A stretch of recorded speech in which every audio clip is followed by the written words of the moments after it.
Titans, I get it.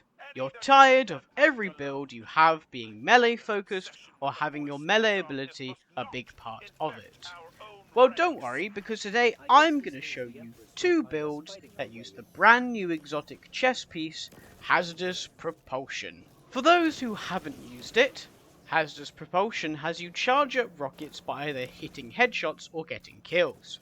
You can then release between 1 and 6 rockets by using your class ability, whether that be Barricade or Thruster. Depending on how many rockets hit an enemy, you can get up to a 35% damage boost for all rocket type damage, which includes rockets and rocket sidearms. It's an incredibly fun and very strong exotic in mid to high level content, so fun that I have a Hazardous Propulsion build for every subclass. But today I will be focusing on the Prismatic and Strand builds, as they are probably my favourites. For Prismatic, I'm using Indebted Kindness and Crux Termination 4. These can easily be swapped out for Apex Predator and the new rocket sidearm Aberrant Action. Just whatever you prefer. I'm also using Outbreak, which can also be switched out for Revision 0 or any weapon that can consistently and easily get headshots. For our aspects, we're going to want Drenger's Lash, an obvious pick considering how much Barricade is used and it helps enemies stay in place to make rockets hit more consistently. Then we have Knockout. Yes, I know I said at the start you're tired of punching, but you're a Titan.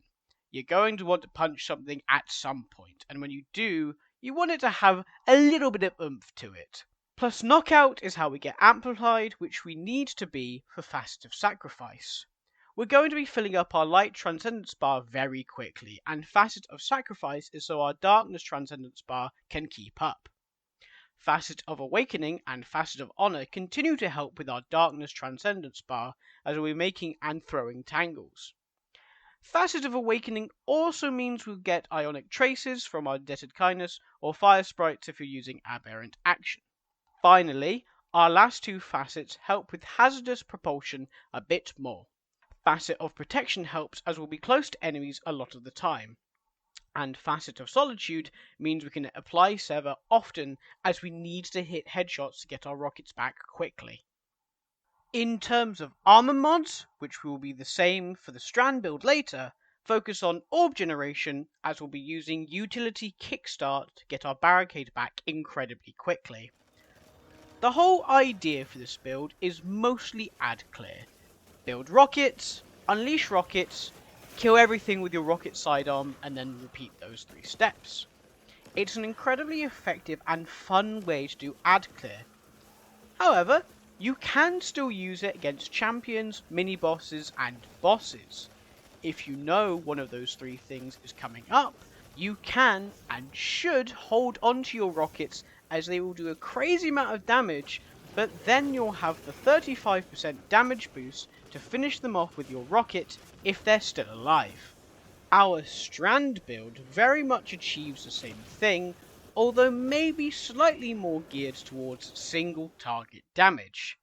This time, the weapons I will be using are the Cool and Semiotician. Semiotician is one of only 2 Strand rocket launchers in the game, so if you have neither, you probably just want to use whatever your best rocket is. I'm also using Red Death, as we once again want to hit those precision hits, and bonus healing is nice too. For the aspects, we have Drenger's Lash, what a surprise, and Into the Fray. Then our fragments are Continuity, Isolation, Mind, and Wisdom. These maximize the Strand debuffs we apply and help get our class ability back fast, especially when paired with the armor mods. If you're playing in Episode 1, this Strand Hazardous Propulsion build gives you a way to deal with every champion, as it is effective against all of them, although helped if you or a teammate has a way of stunning overloads. As I mentioned at the start, I have a Hazardous Propulsion build for every subclass. This video is just to show you that it's an incredibly versatile exotic armor piece, which doesn't rely on having to punch every enemy you see. So feel free to copy or do similar things to the builds I've shown in this video, but I encourage you to go and experiment with it and find a build that you really enjoy using too. If you do make your own builds using this exotic, or already have any advice, experience or questions, feel free to leave them in the comments below. Also, if you like this kind of fun, kind of off-meta build video, consider subscribing and leaving a like so I know to do more of this in future. But yeah, that's about it. Thank you very much for watching.